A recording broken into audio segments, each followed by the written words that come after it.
Did you know that only 15% of Germans were members of the Nazi Party? The rest of the population were just ordinary citizens trying to go about their lives. There are newspapers, magazines, TV, radio, and now the internet and social media.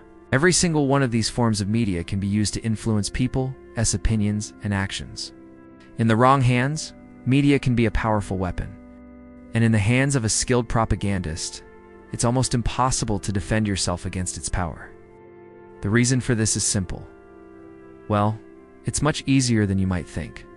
The first step is to find common ground. People are more likely to act when they feel like they're in danger. People are more likely to follow through with a plan if it doesn't require much effort. Hitler capitalized on this by organizing the Nazi Party in such a way that it was easy for people to join. He also made it easy for people to support the Nazi Party financially. By using these three techniques, Hitler was able to fool the majority of Germans into supporting his evil plans.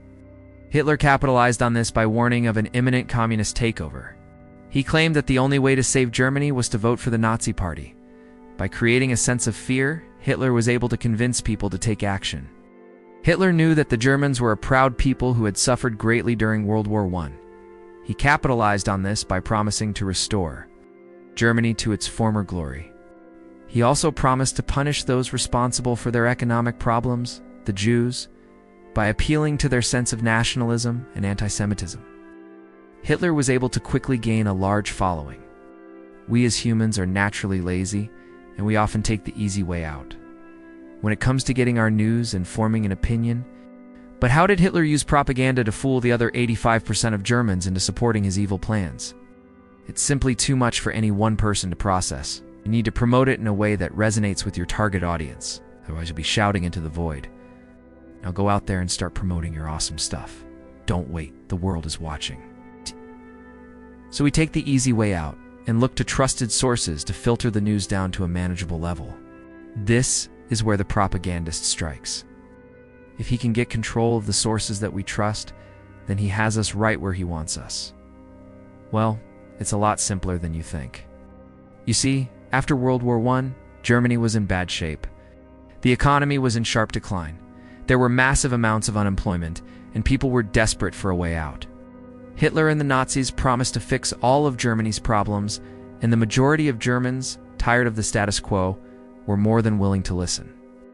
The Nazis created a massive propaganda campaign to promote their goals, and they worked hard to gain control of the media. Once they did, it was smooth sailing. The rest was just a numbers game. You see, all around the world, there are many different forms of media. In today's world, we have endless amounts of information thrown at us every day from all sides. And that's exactly what happened in Germany during the rise of Hitler. Hitler knew that most people would never read his book, Mein Kampf, so he had it adapted into a play, which was much more effective. He also used posters, films, rallies, and even parades to get his message across. And as the Nazi Party grew in power, they took control of all forms of German media, newspapers, magazines, radio, you name it. They were all under Nazi control. This meant that all of the news that Germans consumed was carefully filtered and controlled by the Nazi Party. But how do you control the minds of an entire nation? The next step is to create a sense of urgency. The final step is to make it easy for people to act.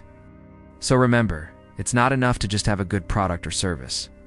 Alright guys, that's it for this video. I hope you enjoyed this short, and if you did, please leave me a thumbs up comment. Share this with your friends because knowledge is power. Subscribe for more videos like this, and I will catch you guys in the next one.